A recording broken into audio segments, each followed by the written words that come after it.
तो अब पाकिस्तान के बलूचिस्तान से बड़ी खबर आ रही है, उसका रुख इस वक्त कर लेते हैं पाकिस्तान के बलूचिस्तान से, जहां पर बलूचिस्तान में रेलवे ट्रैक पर विस्फोट कर दिया गया है। बलोच लड़ाकों ने रेलवे ट्रैक को उड़ा दिया। क्वेटा के बाहरी इलाके में आईडी से विस्फोट करके रेलवे ट्रैक को उड़ा दिया। हमले में जान माल के नुकसान की खबर नहीं है,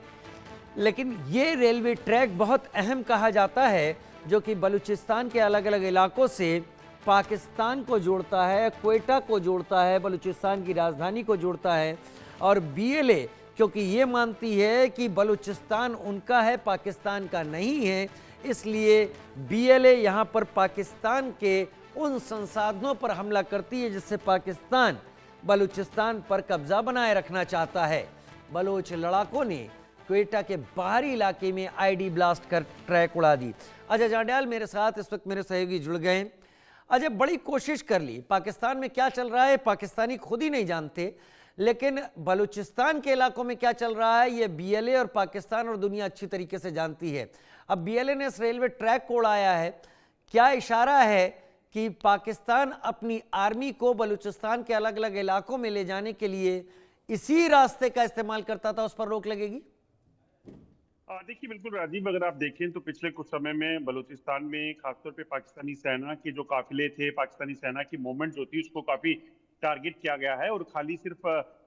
इस रेलवे ट्रैक की बात की जाए, आपको याद होगा जाफर एक्सप्रेस जो है, एक बार नहीं बल्कि 4 बार पहले इसको अटैक किया गया है और एक बार फिर से ताजा हमले में रेलवे ट्रैक को उड़ाया गया है। और ये मामला जो है अब ये नया नहीं रहा, क्योंकि बलूचिस्तान के लोग साफ कहते हैं कि किसी भी तरीके से पाकिस्तानी सेना या फिर पाकिस्तानी सरकार की कोई भी हस्तक्षेप उनके इलाके में होगा उसे बर्दाश्त नहीं किया जाएगा। चंद रोज पहले इन्होंने कुछ चीनी नागरिक जो वहां पे काम करते थे उनको निशाना बनाया था, और अब पाकिस्तानी सेना जिस रेलवे ट्रैक पर जाफर एक्सप्रेस और अन्य ट्रेन के जरिए सफर करती है उसको निशाना बनाया गया है। और ताजा मामले में अभी तक हालांकि ये साफ नहीं हो पाया है कि इसमें कितने लोग मारे गए हैं, मगर लगातार जो सिलसिला है बलूचिस्तान में बीएलए और बीएलएफ का जो पाकिस्तानी सेना को टारगेट करने का, वो सिलसिला लगातार जारी है। वो सिलसिला लगातार जारी है, लेकिन इसका एक और इशारा यहाँ पर अजय ये भी मिलता है कि पाकिस्तान जितनी पकड़ अपनी बताता है उतनी पकड़ पाकिस्तान की अब बची नहीं है उन इलाकों में जो कम से कम क्वेटा से नजदीक है। बिल्कुल आप ठीक कह रहे हैं। अगर आप देखें तो पेशावर, क्वेटा, ये वो इलाके हैं जहां पर पाकिस्तानी सेना अपने आप को बहुत मजबूत बताती थी, मगर जिस तरीके से पाकिस्तानी सेना पर हमले हुए हैं, जिस तरीके से जाफर एक्सप्रेस को टारगेट किया गया है, इससे एक चीज बड़ी स्पष्ट है कि किसी भी तरीके से पाकिस्तानी सेना जो है वो अपना कंट्रोल खो चुकी है। और पूरे तरीके से बीएलए, बीएलएफ और खैबर पख्तूनख्वा के इलाके में जो टीटीपी है उनका बहुत ज्यादा जो है पकड़ है, और इसी वजह से वो लगातार हमले करके नुकसान पहुंचाने का सेना को प्रयास करते हैं। अगर आप पिछले 10 महीनों की बात करें तो 10 महीने में पाकिस्तान की बात करें तो पाकिस्तानी सेना के लगभग 1000 से ज्यादा सैनिक जो हैं इन दो इलाकों में मारे गए हैं, और ये सिलसिला भी रुकने का नाम नहीं ले रहा है। वाकई सिलसिला अभी रुकने का नाम नहीं ले रहा है, लेकिन क्या इसका असर हम इस तरीके से मान सकते हैं, क्योंकि क्वेटा ठीक वहां पर मौजूद है जिसके बाद केपीके का इलाका शुरू होता है और वहां पर टीटीपी का जोर ज्यादा है। क्या अंदर खाने टीटीपी और बीएलए अब एक साथ पाकिस्तान आर्मी के खिलाफ है? देखिए, इसमें कोई इत्तेफाक नहीं होगा, क्योंकि जिस तरीके से टीटीपी लगातार पाकिस्तानी सेना पर हमलावर है और बीएलए, बीएलएफ जो है वो खैबर पख्तूनख्वा के अलावा बलूचिस्तान में हमलावर है, उससे स्पष्ट होता है कि कहीं ना कहीं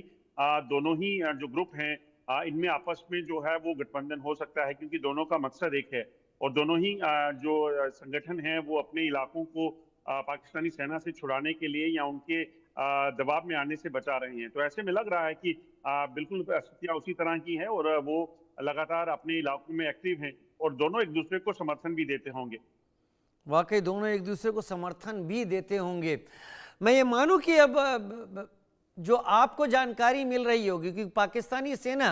अफगानिस्तान को अब धमकी देना शुरू कर चुकी है। पिछले कुछ दिनों में जो हालात थे, अगर बीएलए इसी तरीके से अटैक करता रहा तो पाकिस्तान एक बार फिर JF-17 या फिर अपने F-16 के जरिए एयर अटैक करने की शुरुआत करेगी, जो पिछले कुछ दिनों से नहीं किए।